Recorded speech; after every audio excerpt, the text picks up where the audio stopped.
everybody. I'm Larry Ridley. Welcome to Madden 18 on EA Sports.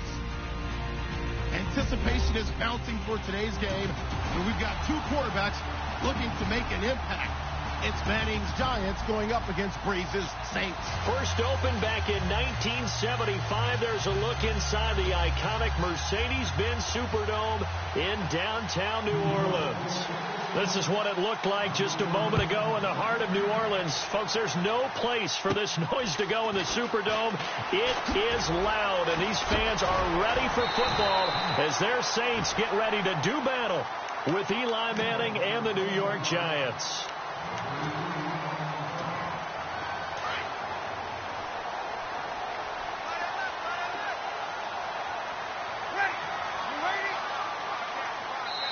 And now the Giants will stop play as they take a timeout defensively.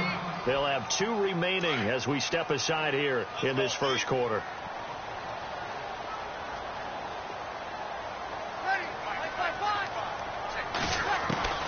Throwing on first down is Breeze. And he can't get away from the pressure the Giants get there. Devon Kennard not dropping into coverage. He comes on the blitz and takes him down for a loss of 9.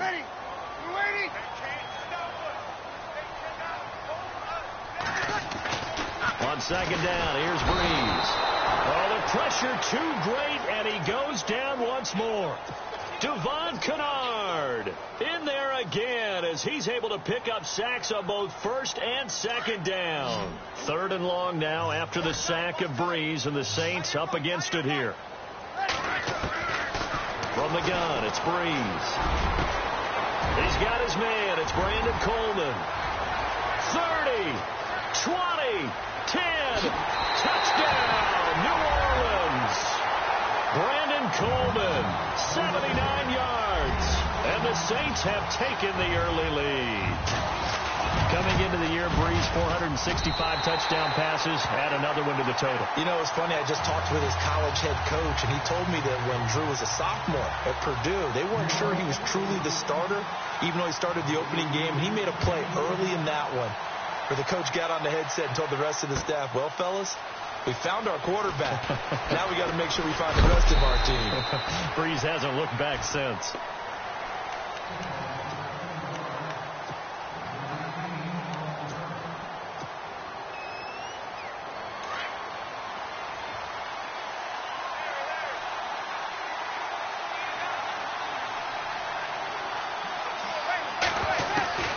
Manning now on first down. He rifles one that's intercepted. Delvin Breaux with a pick. And his guys are going to take over at the 34-yard line. So the football switching hands here in just a second. And, you know, Tom Brady, just to go off on a tangent for a second, may have lost the Super Bowl. But 3rd MVP this past season, and what he did at age 40, really something, right, Charles? Absolutely phenomenal. Ended up beating out Todd Gurley, the running back for the Los Angeles Rams. But he would have traded it for a Super Bowl win, don't you think? How about this? The last 9 NFL MVPs to play in the Super Bowl that same season, 0-9. Yeah. You go all the way back to Kurt Warner in, what, 1999 when he won the double? We were going over that stat earlier. That is hard to believe. But he would have been the MVP had the Patriots pulled that one out. Yeah, he still has 5 rings, though. 5 Super Bowl titles for Brady.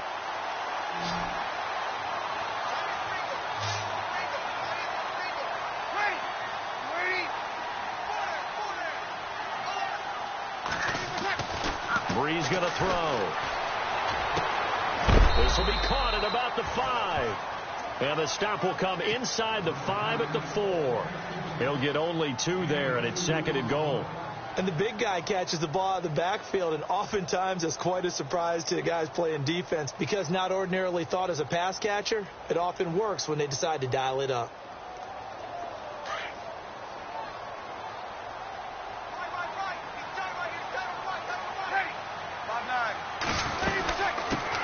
They'll run for the first time with Mark Ingram.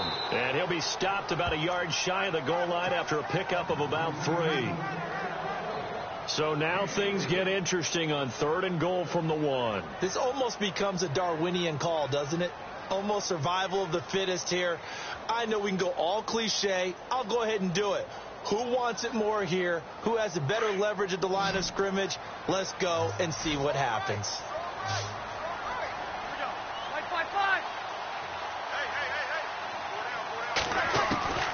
Breeze to throw on 3rd and 1. And this is going to be incomplete. Let's give this defense some credit now. They let the guys get downfield, but when push came to shove, they stood their ground, and now they'll likely force a field goal attempt. And Lutz's kick is good. And the lead moves to 10-zip. So they take it all the way to the 1-yard line, but in the end, they opt for 3. I know if this was a video game, they never would have gone for the field goal because, Brandon, who kicks field goals in video games? But you've got to make sure you get points, and that was as easy a 3 as you can get. You kick field goals in video games. That's who kicks field goals in video games. Now, before the possession switches here, I had written down that I wanted to talk about some of the awards this past season in the NFL. We know Brady was the MVP, but Todd Gurley, Offensive Player of the Year. How about that for a bounce back? Many were questioning whether he'd had a sophomore slump the season before. Didn't even get to it that. And got his man complete. He's at the 30, past the 20. Touchdown, Giants. Odell Beckham, an even 90 yards. And the Giants strike quickly here for 6 points. And he takes off with it. It's a feint. And he is not going to get in here. So the decision to go for 2 does not pay off as they're unable to cut any further into their deficit. Rosas now to kick this one away. It's a short kick, taken at the 15. And a good return as he'll be stopped just shy of the 30-yard line. CD, I want to get your thoughts on some potential free agents this offseason before we change the possession here. Now, caution, many of these guys could be re-signed, I know, but who are some of them? Kirk Cousins is one. Yeah, we're talking about difference makers. Kirk Cousins at the quarterback position. He's going to be coveted around the league by quarterback-needy teams. Case Keenum had a big year. Could he move? But how about running backs? Le'Veon Bell, Dion Lewis, some pass catchers, Jimmy Graham, Jarvis Landry, Sammy Watkins. And about the guy who goes and gets quarterbacks, DeMarcus Lawrence had a monster year for Dallas last season. Yeah, a lot of big names that could be out there as free agents. There goes Mark Ingram, the 30, 10, and he is into the end zone. Touchdown, New Orleans. Mark Ingram, 71 yards. And the Saints are able to strike quickly for 6. Well called, well blocked, and then he just made a great play. That was an athlete going a long way. Yeah, how about the suddenness, too, of just getting there and taking off and going? For the defensive guys, plays like that really hurt. It's good, and now it's an 11-point lead, 17-6.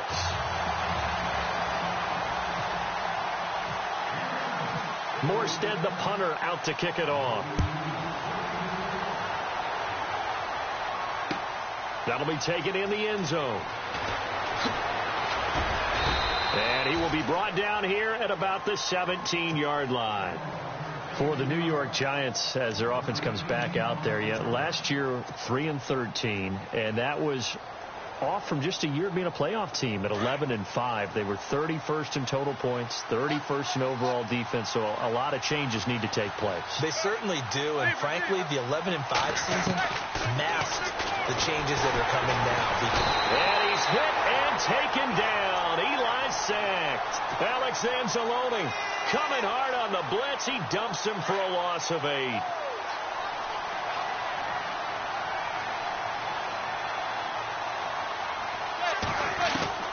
Now Manning throwing on 2nd down. And incomplete there. A nice hit. Jars the ball free and brings up 3rd down. They'll put a check mark in the box where the defense coordinator was saying, how well can we stay with these receivers if we're in man coverage? Because he just did it on that one. Force the incompletion. That'll allow him to get bolder with his pass rush, won't it? Absolutely. Frees up your guys elsewhere. But one thing's for sure, when you've got a big receiver and you trust him downfield, you got to give him opportunities to go up and get that 50-50 ball. And he is a darn good big receiver. Unfortunately, that time didn't work out. Nice job defensively. Here's Brad Wing now, as his first punt will come from inside his own end zone. They're going to try and throw. And this is incomplete. A huge gamble, and it does not pay off. They fake the punt. It doesn't work out before the offense changes hands here. Let's look back at the Super Bowl February 5th. What a game. I know you were there calling it offensively, though. Impressive on both sides. It certainly was, and let's face it, if you're in Minnesota, it's cold outside, but you talk about the offenses, they heated up in a big way. And how about Nick Foles? The backup quarterback turned MVP. 373 yards, 3 touchdowns, and, of course, the big one receiving on the Philly special. Quite a story. As you and I were talking about off air, it was just a fluid game. Not a lot of penalties, just really clean play. Exactly the type of game the NFL needed for the audiences at home watching the game and, of course, people in attendance. A really well-played game. On second down, Ingram. And they'll be driven back here, losing yardage to the 10-yard line. And they'll lose a yard that time, and that's going to lead to a third down. Partner, I know we're in a goal-to-go situation, but my goodness, think about running the ball here. Not even a thought, is it? Defensively, they're in a prime spot. And I think the defensive guys are probably expressing themselves to them as well. I wouldn't run it here. And he is into the end zone. Touchdown, New Orleans. A great effort there from 10 yards out. And the Saints now add 6 to their lead. There are several elements to a well-executed screen pass. This one resulted in a touchdown. It had all of those elements. Yeah, you're so right, because you really need the rush to almost get to the quarterback, almost get to the passer. Then you've got to get the ball thrown perfectly, whether it's to the running back, the wide receiver, wherever the screen guy is. And, of course, the blocking has to form in front to get him downfield for the touchdown. That's fielded in the end zone. And in hindsight, probably should have stayed where he was, as he'll only get back to the 16-yard line. I want to give a hat tip real quick, Charles, to J.J. Watt before the possession switches here. Walter Payton NFL Man of the Year, and they totaled up how much he helped raise for hurricane relief, $37 million. Incredible. Hurricane Harvey, which really hit the Houston area in a big way, and his original goal was $200,000. So congratulations to J.J. Watt and all the people who participated. And Greg Olsen of the Panthers, Benjamin Watson of the Ravens, both tight ends, also nominated and finalists for the most prestigious award as determined by the NFL, the Walter Payton Man of the Year Award.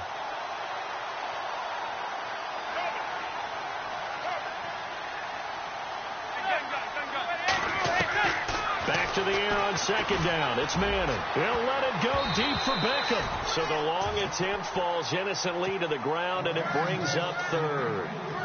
And attempted a deep ball there. They didn't get it. But, boy, they're going to need a few of those to actually hit in order to get back into this game. Good thing they do have a little bit of time here still left in the contest. Decent-sized deficit, but not one that they can't manage. And incomplete here on third down. All right, need you to check my eyes here. This entire unit defensively, I think, has looked really strong in the first half, especially in the secondary. They've been cohesive, fast to the football, and we just saw another example. And look at this, another fake. He's got Adams on the hookup. And he's going to have the first down at about the 38. It's a big play that time on the fake punt. And they're able to move the chains as they convert on 4th and long. On 1st and 10, here's Manning. He couldn't quite hold it. Got hit. Ball pops out, incomplete. It's a lot of contact going on there, and in the end, unable to keep 2 hands on the football and bring it into his body. Everything looked pretty good until the finish. Manning now to throw. He's going to rifle one deep left side, and he's unable to grab it. Thought he might have had position, couldn't hold on, 3rd down. Well, sometimes those cliches really come true, don't they? When they talk about it takes all 11 to play good defense. We've seen that in this ball game. I think the secondary has to be singled out, though. They are in the presence of every... And he fires one that's intercepted. Delvin Breaux with a pick. And he's going to take this one back to the 37-yard line. New Orleans offense working its way back out.